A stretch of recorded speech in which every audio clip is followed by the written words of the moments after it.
Hello and welcome to the Watering Hole. Thanks for checking out this clip. Don't forget to like and subscribe because that'll make the baby Jesus cry, and I know how much you guys love making the baby Jesus cry.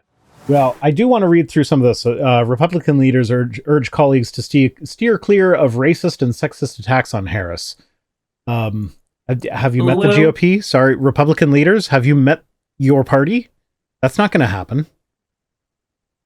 Trump's VP pick, the guy that loves couches sexually, was entirely predicated on Biden running.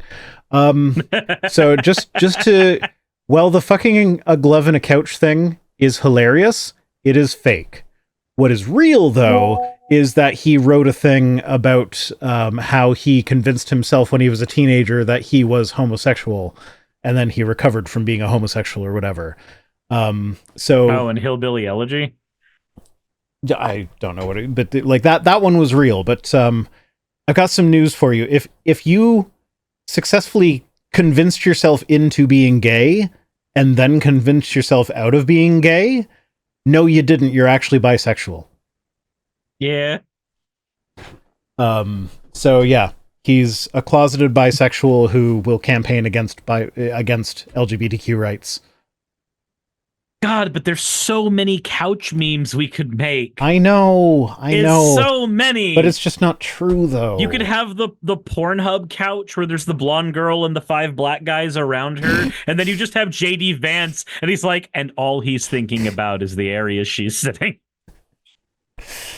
There's so much potential there. He's not attracted to couches, but the $20 behind the cushions is $20 behind the cushions.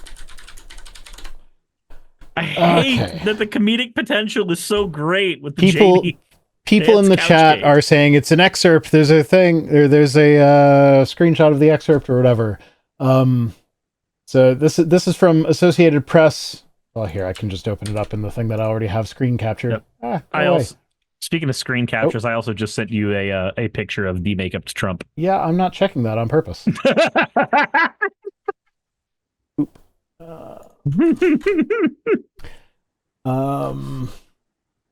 Okay, it's cropped.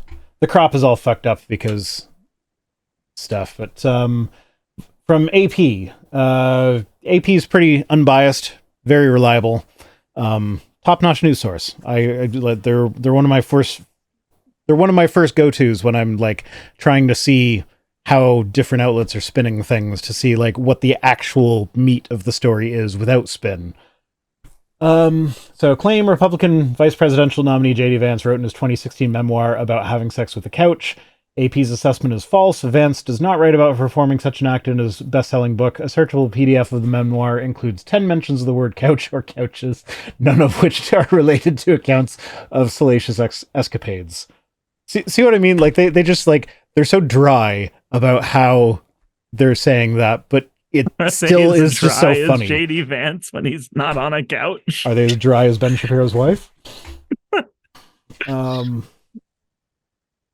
So some social media users have claimed the story appears on pages 179 to 181, where Vance actually writes about his first days as a freshman at the Ohio State University.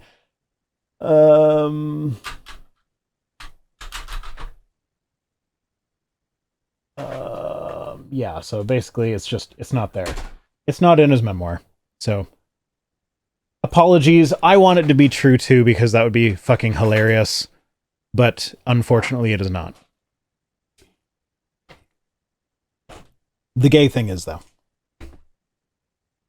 Oh, did you hat me again, Jassa? Yes, you did. 2 minutes ago. Okay, we haven't done Santa Puppy in a while. I will say, the thing that pisses me off the most about JD Vance, more than anything, is all of the information that's been coming about his trans neighbor that he used to be on really good terms with and would bring baked goods to and everything, and was also like a really big supporter of her when she went and had to do top surgery.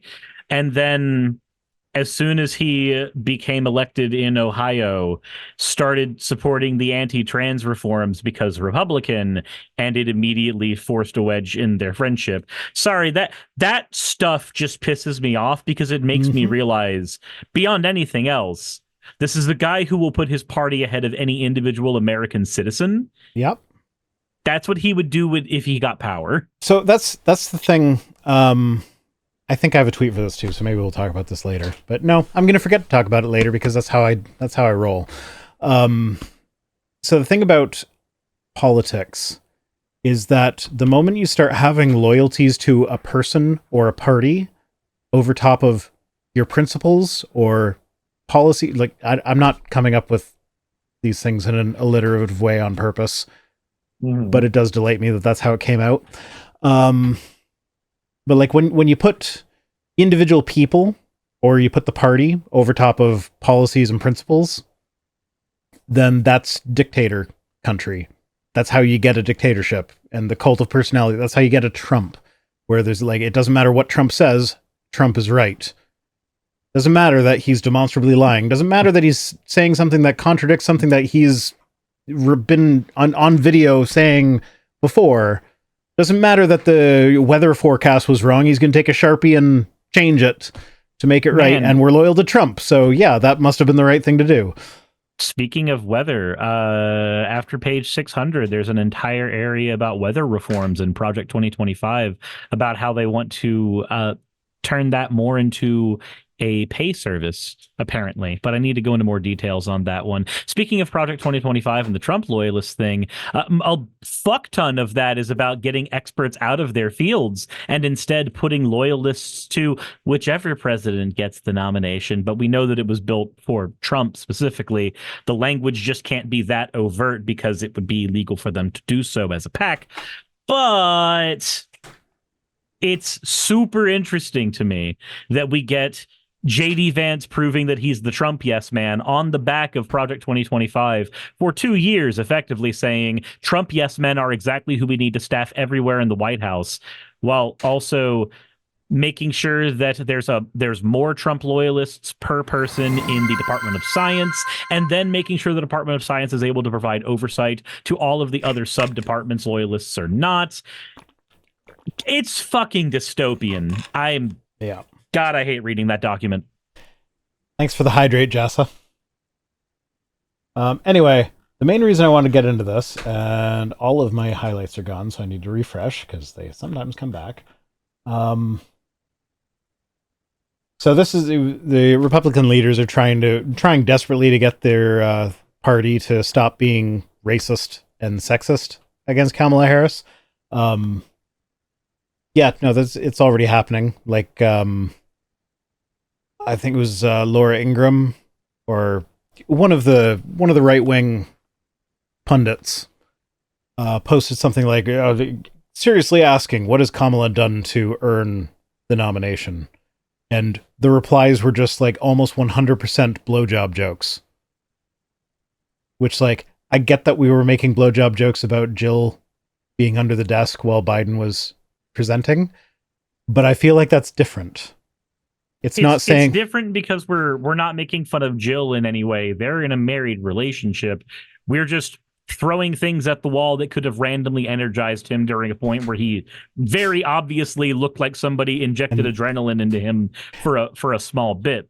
And that's also not saying that he is in the position that he's in now specifically because he sucked someone's dick, which is what they're saying about Kamala. Which and Van Briggs says, I take full responsibility for the Jill joke. Okay, you can take responsibility for being the first person that I noticed that said it. But I could have chosen not to highlight it. I just thought it was funny. I stand by it. I'm not backpedaling from those jokes. I think they're funny. Like, that said, where the Kamala Harris thing in regards to her being a person who fucked people to get into positions in the White House, I'm going to take a different approach than most people do on this. Most people would take the approach of defending the integrity of Kamala Harris and saying, well, no, look at her track record. She's done this and that and the other thing. No. I'm going to go the opposite route. Everyone in Washington is fucking everyone. Everyone in Washington gets into their positions of power in one way, shape, or form by knowing certain people. It's how they get involved with the best media teams for their campaigns. It's how they get into certain staff cabinets. It's how they make sure that they've got the right people on internship jobs to move them up in various areas of politics. No. We're not going to do this. No. It was just the integrity of Kamala. I believe that she has a lot of very, very good abilities when it comes to her time as a senator and prosecutor, and she's definitely done some things that I disagree with. Obviously, some of the ways that she affected Black communities I'm not super big on, but if we're going to, I think it is most consistent to point out that everybody in Washington is on some level either in the pocket of some lobbyist somewhere, or is beholden to party loyalties over their own integrities, or what have you. Every one of them is corrupt. Now that we know that that's the baseline, we start trying to sort like wheat from the chaff after that fact. It's all poison. Which ones are less poison? There we go. Fuck it. Apparently, Laura Ingraham, who is 61 years old, was making fun of Harris's age on her show. Harris is 59. Then maybe Laura should step down and go do something else and go be a stay-at-home mom and to spend time with the kids. So Mike Johnson, we're on the battle sexism with sexism arc now. Mike Johnson, Speaker of the House, says this election will be about policies and not personalities. The fuck it will, Mike Johnson, guy who is in the Trump cult. Like, seriously, Trump, like everything that Trump stands for goes against evangelical Christianity, aside from the fact that he's willing to give them what they want politically. Like the fact that his morals are the exact opposite of everything that they preach is just like, but the evangelicals are still backing him. It like they lap it up because of the shift that happened with Reagan. After the end of the Reagan presidency, the association between Republicans and evangelicals, South in many times racist Christianity, was so thoroughly ingrained, and it's never left the party. The Heritage Foundation's also very open about that, about how that was the plan from the start. Like, the original mandate for leadership was 3,000 pages for a reason. It covered a lot of garbage. Yeah. And they're also, Republicans are calling for them to not be sexist or racist against her. But meanwhile, Trump in particular, you know, the guy that they are backing, has a history of racist and misogynistic attacks that could turn off key groups of swing voters, including suburban women, as well as voters of color and younger people Trump's campaign has been courting. So, like, apparently Trump's been polling like decently okay with Hispanic audiences, which is really strange, at least compared to Kamala Harris. So a lot of the early polling stuff is weird right now. Yeah, we're still far enough out that I'm not trusting any polls, because like the polls, the last two election cycles, the polls have just been completely off. So like I'm not going to make any guesses about what's going to happen based on polling at this time. But yeah, anyways, the main reason I wanted to read through this article is because the way that they describe Kamala basically makes me want to urge you to vote for her all the more. Makes her sound more awesome than she probably is in reality. Like if she's truly the Jezebelite socialist that they want to claim she is, then I just went to the polls that much faster. Yeah. That's where I'm at. Yeah, so Wyoming Harriet Hageman says, intellectually, just really kind of bottom of the barrel. I think she was a DEI hire, and I think that's what we're seeing, and I just don't think that they have anybody else. What? I mean, there were literally thousands of potential candidates that could have been selected for VP 4 years ago, and Biden chose one of his opponents. That is who he picked. He picked somebody who ran against him. Now, to be fair, in his speech where he announced that, he did, or well, maybe it wasn't the announcement of that, but there was a speech where he explicitly stated that, like, my administration is going to be the most diverse, equitable, and inclusive administration in history, and he did directly tie Kamala to that, but like, just because that was a consideration doesn't mean that was the only reason she got the job.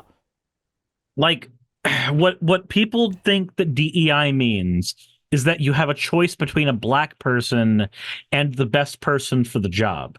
It's not what the fuck it means. It means oftentimes you've got two people who are equally qualified, and this is just one more drop in the bucket. You grab the black person between the two equally qualified people, and even then, it's not a binary thing where you're just like, if they've both gone to Harvard, vote black. You grab whichever one is going to work best, but you lean further on one if your cabinet is not currently staffed that way.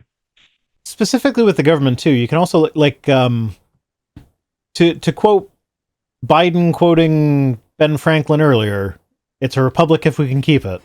So it's supposed to be a representative government where the government represents the people. So in theory, that means if it's actually representative, then that means that historically, when you look through it, the percentage of people who have been vice presidents or presidents or whatever that are minorities, that percentage should match up with the percentage of that minority in the population, if it's actually representative. Kamala Harris, correct me if I'm wrong, only not white person ever to be vice president. Off the top of my head, yes. So that does. God, I've been having to look into Harris stuff for like the last week, obviously because of everything that's been going on. Do you know the racist remark people have been making about her being black, right? I mean, seen many of them years ago. I've seen many of them. What are you getting at specifically? So the news articles when she was becoming attorneys general in California was there were a lot of it was centered around her having Indian heritage and that being a new thing for that position. And then when she started working with the Biden campaign, a lot of the news articles were focused around her being black. So there's a whole little wizard cat at the bottom going swiggity swoosh, now you're black. And on the one hand, it's if you're really stupid, it sounds kind of funny because it seems like the media trying to grab whichever minority thing will talk to the young people at the time. That's what it's meant to look like. She's mixed, though. But she's mixed because one of her parents is Indian and one of her parents is black. So that's why I said if you're an idiot, there is some humor there. But if you understand how genetics work, if you understand how having two parents work and not one all-encompassing omni-parent, I'll do you one better, sir. Forget genetics. If you understand how race is a social construct and people of mixed race often experience discrimination both in both racial communities that they are blended from, arguably it could be that's a specific stressor on those specific people that is not necessarily experienced by someone who is quote unquote full black or whatever. And it happens all the fucking time. There's I remember hearing from people, and it's not been people I've personally known, but seeing people on the internet pointing out how they had, say, a white parent and a black parent, so they'd get called racist remarks for black people by just stupid affluent white kids, and then it would be harder for them to assimilate into black communities as well because they would be looked at as an affluent white kid. Yeah, because race is a social construct. So depending on the context, they're seen as a different race. Their genetics didn't change in between which one they were about at the time. Yeah. So yeah, she's a person of color. Yeah, anyway, so we get the list of attacks against Harris. Maybe that's the next article. Oh no, here we go. So voters will also learn about Harris' dangerously liberal record before becoming Biden's partner. And they're now focusing on how Harris is even more progressive than Biden and essentially owns all the administration's policies, according to a person familiar with the conversation. Well, now they've lost the hyper leftist vote, I guess. No, I'm loving this. Too liberal, guys. Oh no, she's a progressive. No, this is a good thing. she's not an Irish Catholic kid who grew up in Scranton. She's a San Francisco liberal. Okay, good. I mean, that also could be like that seems kind of dog whistly to me. Like, what's another way to say Irish Catholic kid? White. But don't you understand? Irish is only white if we're at the specific point in time where we can start calling them white. Because there was a point in time where we couldn't call them white. Irish need not apply. It's all fucking made up. It's all so stupid. Also Italians. Same with Italians. She's the they're same white as... they're white until we need to be racist towards them. Mm-hmm. She's the same as Biden, but much more radical. She's a radical left person, and this country doesn't want a radical left person to destroy it. No, we want a radical left person to save it. She's far more radical than he is. We can only hope. Oh. Kamala will never win the tanky vote. Okay, The tankies weren't going out and voting in the first place. I'm sorry. Are the tankies the communists or the other ones? The tankies are the... I know there's like tankies and chuds, but I don't know which ones are which. Chuds are right wing. Okay. Tankies are not just... It's not that they're communists, it's that they're hyper-authoritarian communists. These are the ones that, like, they look at the CCP and they go, yes, that one. Oh, so they're left-wing chuds. They're left-wing chuds, okay. Yes. Sure. They're people who really want somebody to tell them what to do, but they want it to be... They want it to be in some like pro-labor version of people telling you what to do and being fascistic. That they like that flavor is all it is. But they're both authoritarian flavor ice creams. Okay. So yeah, that's the main thing I wanted to get out of this article was how if Kamala was actually the person that the right wing is describing, she'd be fucking awesome. Some Brenna says she's a total statist with no love for anarchy at all. Congratulations, you've named every person involved in the United States political system. Now that we've accepted that everybody's poison, let's try to figure out who's less poison. God, I remember saying that earlier today. Yeah, that sounds familiar.